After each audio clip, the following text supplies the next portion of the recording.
Você que está ouvindo esse podcast, o que acha de uma empresa que sempre trabalha para trazer impacto positivo? Assim é o Google. Como? A Duda da Orbi é um exemplo disso. Ela usa a inteligência artificial para ajudar pessoas a recuperarem seus movimentos. É a tecnologia mais útil na vida das pessoas. E tem o Jefferson da Tributei, que usa inteligência artificial para facilitar o dia a dia das empresas. Eles e milhares de empreendedores geraram mais de 188 bilhões com as plataformas do Google.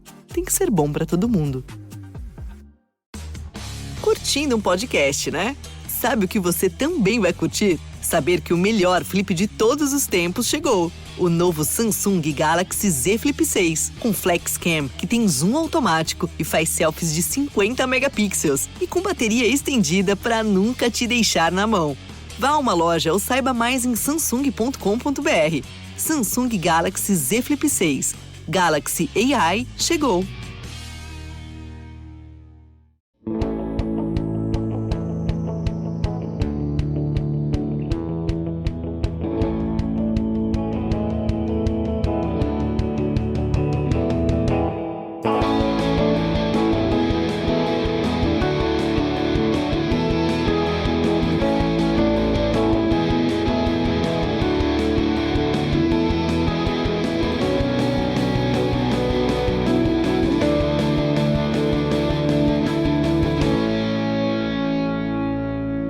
Joe, we are back in Newport Beach for yet another episode of the OC. This week, we're talking about Season 4, Episode 5, The Sleeping Beauty, which... Oh, okay, actually, I was like, for a second, I'm like, what the fuck does that title have to do with anything? But I forgot. This is the Ryan Can't Sleep episode of the OC. I have a little less notes than last week, but I think I like this episode even a little bit more than last week's. Because this was just a fucking weird episode of the OC, and the plot lines fall into three categories. I would say that there's plot line number one, which is Taylor being in love with Ryan and taking advantage of his insomnia to get closer to him. You've got plot number two, which is Che and Summer stealing a rabbit, Pancakes specifically, Pancakes the rabbit. And there is plot number three, which is Caitlin and Julie Cooper fighting over the same 25-year-old tennis instructor. Joe, which one of these brilliant storylines do you think we should dive into first? Let's do the least interesting one, which is Caitlin and Julie. No one looks good in this storyline. Nobody. Caitlin, the 15-year-old trying to bang the 25-year-old tennis instructor, or Julie Cooper, the 45-year-old trying to get the 25-year-old tennis instructor. I just want to talk about that actor for a minute. Do you remember him from, oh my God, he played like a werewolf on a ABC Family show. Was it Big Wolf on Campus? I think it was Big Wolf on Campus. I loved Big Wolf on Campus. That was one of my favorite shows. Joe, holy shit, we're about to get into some weird Matt Kelly confession time. And the answer to your question that you will have is no, I will not let you hear the soundtrack. But in 8th grade, I loved Big Wolf on Campus. And I was taking a music class. And for the course on musicals, we were assigned to write a jukebox musical. We would write the script and then pick songs from like the actual radio to insert in there. But I had to do one better, and I wrote a musical based on Big Wolf on Campus with all original songs that I then went into a studio and recorded the songs and then gave free CDs to all of my classmates as part of my project. I feel like this is the moment where if I was dating you, I would fall in love with you because even Barb has not heard the soundtrack. I'm like, one day I will play this for you, but we are not quite there in our relationship. Wow. For you to hear my Big Wolf on Campus musical soundtrack that I recorded in 8th grade when I could barely I just sing. Imagine doing every part. I sang every character's part in the musical soundtrack. Have you ever heard of the Cruel Intentions musical soundtrack? I know that there's been a bunch of shows that they've done musicals, and I am not shocked to find out that Cruel Intentions is one of them, but no, continue. Okay, so you need to listen to it because in my mind, your musical sounds like that. Like, sounds how they like wedged in things. Like, there's a moment where, like, I think it's when it's in the movie where Cecile is like talking to Cecile is talking to the cello instructor. Okay. And they're about to fuck, and all of a sudden Breakfast at Tiffany's playing. Love it. Love it. You say we got nothing in common. Yeah, no, I like, just checked. The star of Big Wolf on Campus in 2006 appeared in an episode of The OC as Spencer Bullitt. So that is him. Yep. That is, dear Lord, I did not piece that together. All right. So, yeah. Yes, that plot line is insane. The character of the Bullet, his dad, that Sandy is trying to help invest in Kirsten and Julie's career is real weird. He has a line where they're talking politics on the golf course. He's like, all I'm saying is Madeleine Albright, not very hot. Yeah, right. And Sandy's like, Sandy in that perfect Sandy way is just like, well, I've found that when it comes to politics, the attractiveness of Madeleine Albright doesn't really matter as much as her policies. Like, just what a strange subplot this whole thing is. And then they end up at a dance event where she's supposed to meet the Bullet, and Caitlin, meanwhile, shows up with the tennis instructor as her date. And that's when they find out that he's the son of the Bullet. And they and I do love the reoccurring bit of everyone just being like, wait, so you didn't know that they were related? Well, that's just a weird coincidence. Like 4 different people say that. And that's like what I'm loving about this season is that there's moments like that where it's just like everything is just crazy random happenstance. And they're just like going with it. Like this actor too, Gary Grubbs, like a veteran character actor, he was on Will and Grace. That's how I know him, because there's always has to be a homosexual relationship. I'm looking at his like IMDb. He was on an episode. He played Leonardo DiCaprio's father on Growing Pains. He was in one of my like favorite. I call them the What's That movie from like the 90s with Joe Pesci and Danny Glover, where they're called Gone Fishing. I remember Gone Fishing. We gone fishing. What a bad movie. That was it was trying to cash in on their friendship in the Lethal Weapon movies. Yeah. I know. God, what an odd way to like, to put that in there. What a strange film. Yeah, no, that is. Yeah, this Bullet character is real annoying. Not a fan at all. I love that his Wikipedia page is broken into 70s, 80s, and 90s. Just a very you don't see that often. Oh, he was also the detective. And I've actually seen this movie because how do you not rent a movie with this title? The Positively True Adventures of the Alleged Texas Cheerleading Murdering Mom.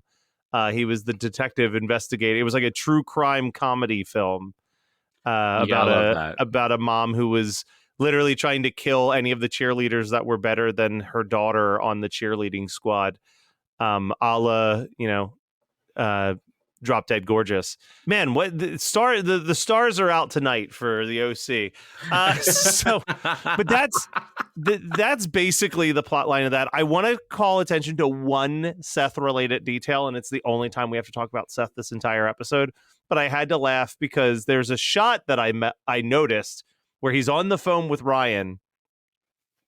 Or maybe he's talking to Summer. He's back at home. He's talking to Summer. And I wrote, man, Seth takes up weed for a few months and now he's got a marijuana leaf comforter on his bed.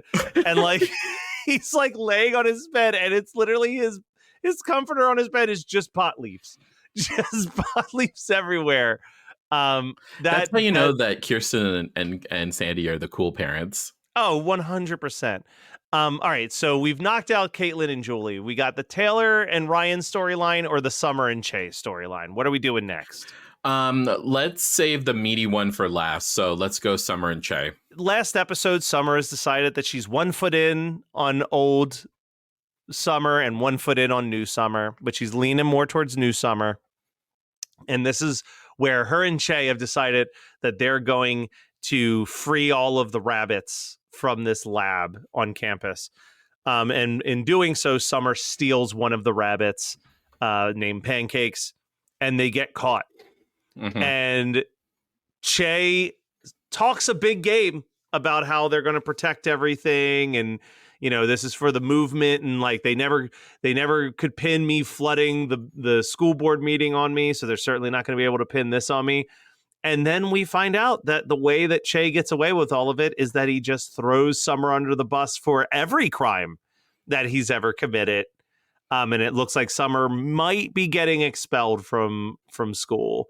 We'll find out next week, I guess, if that's official or not. But Che kind of sucks, and it leads me to this question, Joe. Is this a series wrap on Che? This is definitely not a series wrap on Che. It only gets worse from here. Oh, no. I thought that we had a clean exit of like, oh, Che sucks. All right, moving on. No, it only gets worse from here.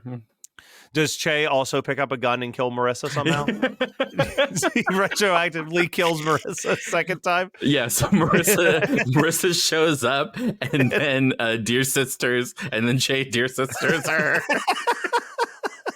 Can you imagine, like, Summer is in the dorm room. Here's the other spec script we should write. Summer is in the dorm room. Marissa shows up, and it's like, yeah, I've actually been here the whole time. And then, like, in the background, like, they're about to embrace, and then Che, like, ooh, what you say? Ooh, that you only meant well, because it is, ooh, what you say? But in my mind, it's like, and then, like, Marissa falls down, and Summer, what you say's Che, and then Marissa shoots Summer. Yeah, and just we're really going Dear Sister on this one. Yes. Like, we're going as Dear Sister as you can. So I did watch this episode with Barb. This is the first time we've watched an episode of the OC together. She's a fan, right? Yeah. Oh, did she watch it live? She's watched it before. Okay. She's seen it, but she when the rabbit pancake showed up, she went, "Oh, pancakes, the only good thing in the entire fourth season of the OC." Not wrong. So I have a slight spoiler that this is not a series wrap on Pancakes the rabbit. No, not wrong. She's not wrong. That woman of yours. But you're right. This is not a meaty subplot either. The meat, almost all the meat, it's the titular storyline is that Ryan is having trouble sleeping ever since Thanksgiving. Taylor very astutely is like, well, for many, many months, your only reason to go to sleep was to wake up the next morning and try to find Volchek and kill him. And now he's in jail and you're not going to kill him. So, like, you've kind of lost your life purpose and it's making it harder for you to go to sleep. But then she starts to offer all these other ways that she can help Ryan fall asleep. One, which is you just need a warm body lying beside you in bed. Right. She's trying really hard. God, I wish someone would be forward like that with me. Oh, well, I know, Joe. We all do. I told Barb, I was like, these were the moves you tried to play with me. And she's like, no, I didn't. I said, nope, but you should have, because it would have helped. But that's like, it's real weird. Like, she is trying so hard throughout this entire episode, even to the very end where she's just like, I just think you need to kiss me. And like, if it's not great, then I'll leave you alone. But I think it's going to be great. Like, the confidence to make that pitch to a human being. Yeah. Does not exist in my mind. So can I tell you something that, like, I was kind of shocked that I said it. I said this to myself as I was watching the episode. So at the end of the episode, when she's like, yeah, just kiss me. Like, we'll see what happens. And they kiss, and it's very, it's very lovely. It's very romantic. And then she like leaves suddenly, and he's like, whoa, you've seen a Big Mouth, right? Yes. So I don't know what possessed me. I feel like the devil, like I let the devil in and the devil was working through me. And I all of a sudden, as Coach Steve said, is like, I said, oh, she made you feel something and you're paying her. Man, can we justice for Coach Steve, one of the most underappreciated goats of all of Netflix's animation That was a perfect impersonation of him. Side note. Thank you. I just was like, I cannot believe that I just said that. I was like, okay, reminder, put this in the podcast. Well, so I have a thing going on right now with both Taylor and the actress who plays Caitlin, where they look insanely familiar to me. Yeah. But when I go on their IMDb's, like, I'm like, I am familiar with the things that you are in, but I have never watched any of these things. Yeah, like, I've never watched like Arrow or The Flash or Gossip Girl. And I think it's because, and this is no diss to either one of them, they have very generic teen flick faces.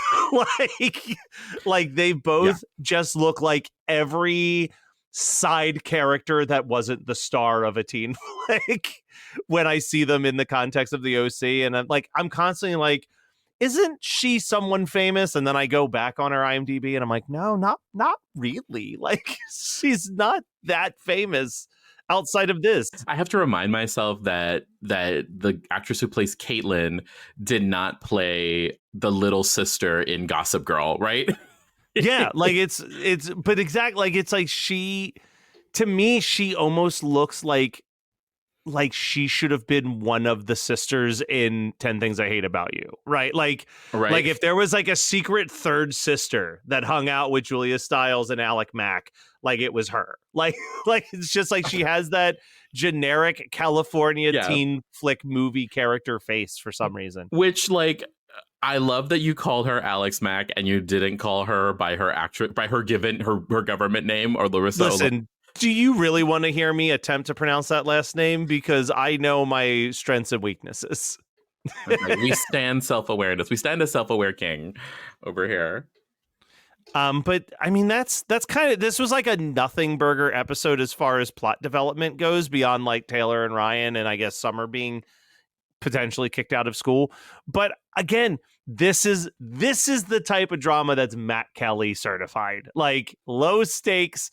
Like, I guess like getting kicked out of college isn't low stakes, but I'm not stressed out about it the way that I felt stressed out by the evil dean in the beginning of season 3 trying to kick like everybody out of the school for no reason. Like, right when she says to Ryan, it's like, you hated me in the beginning. Like, yeah, she fucking hated you. Your fucking boyfriend was out here trying to get Marissa killed.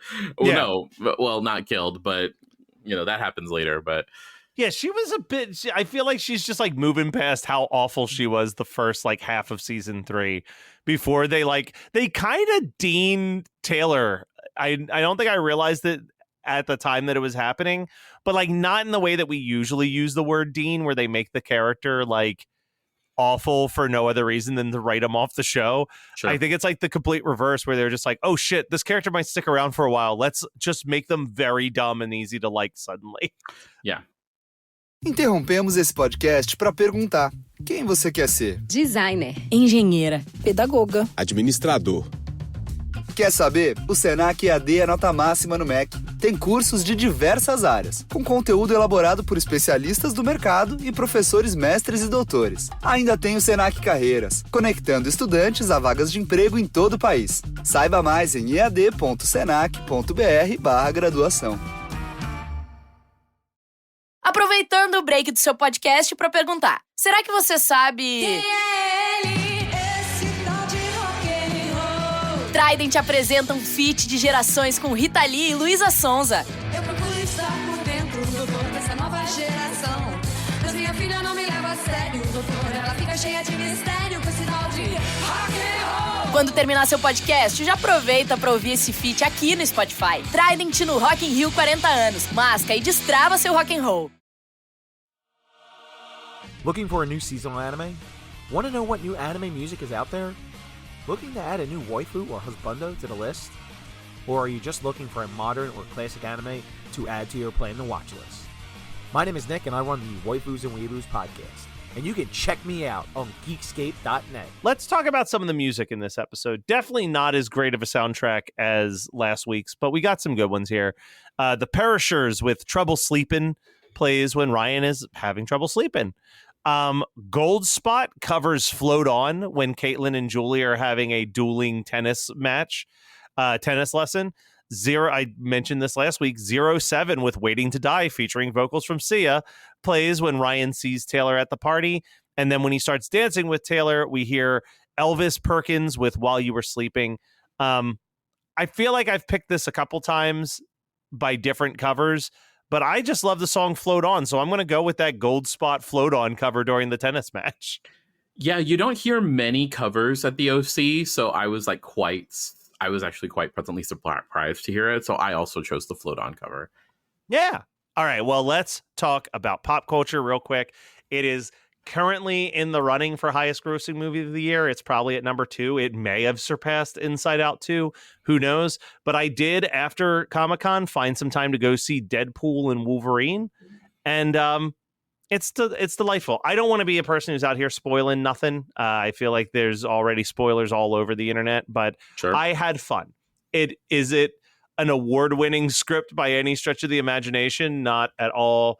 Is it mostly fan service? Probably. Did I still love it despite all of that? Absolutely. So that is my soft pitch. Hey, if you've been having a little bit of superhero movie fatigue, not sure if you're really still invested in the MCU, this really was a nice breath of fresh air for a new film. Joe, have you had a chance to see it yet?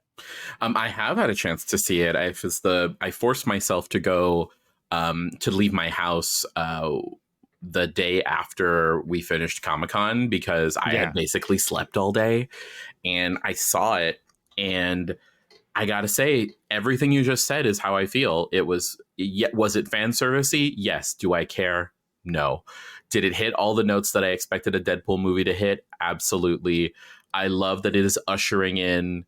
It is the movie that is helping to usher in the age of the mutant for Marvel.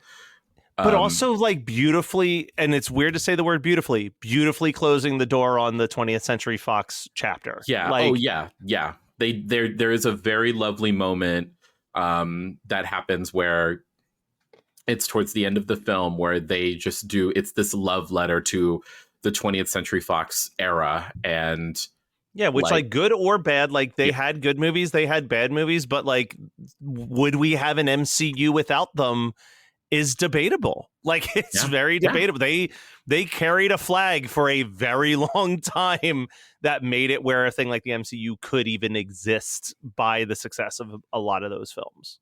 Yeah, absolutely.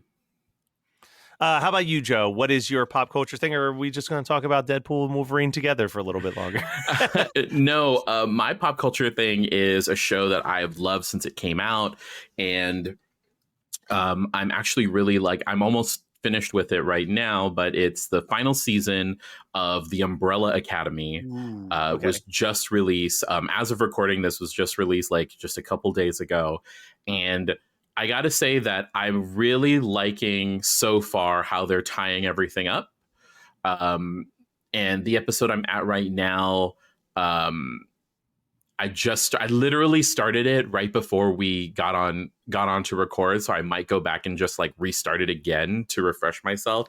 But it's the penultimate episode. It's 6 episodes in the final season. This show has been such I wish we could do a show just about the music that they use, because their music selection has always been pretty amazing. And it's when you have more money than God, right? Like when you're like Netflix and you have all this cash, you can just have whatever you want. There's a really great use of Baby Shark in this season, and the penultimate episode, the way it opens up, reminds me a lot of an episode of The Magicians that I really liked. Oh, I love The Magicians. I think other thing I loved about The Magicians is that Quentin's just bi and we don't fucking talk. You know what I mean? Like, Quentin is just bisexual, has a 3-way with Margot and Elliot, but was deeply tragically in love with Alice. And then you have we just don't talk about it ever again.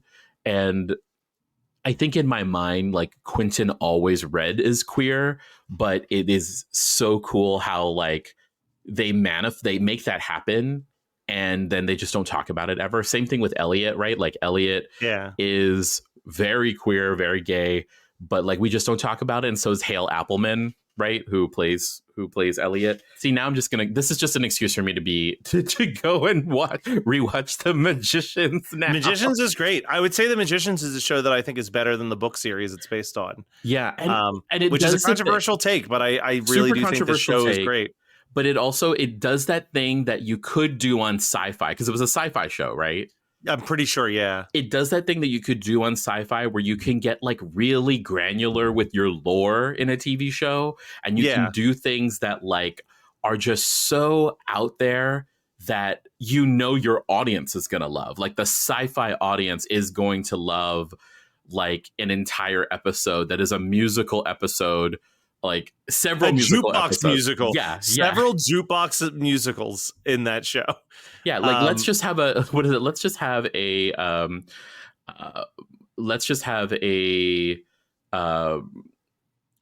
tribute, like a musical tribute to our fallen comrade, right? Yeah. When Jim dies. And this might be, you just said it, so I was going to say this might be mildly spoilery, but like also a show where you kill off one of the very main crucial characters and still persist for at least another season. And from what I can tell so far with the OC season 4, I would say The Magicians did a much better job of carrying on after losing a main character. Yes. Than the OC has been. Oh, absolutely. Absolutely. All right, well, Joe, unfortunately, this isn't a podcast about The Magicians. We'd be a lot happier if it was. But what we will do is come back next week and talk about a little bit more of what's happening out in Newport Beach.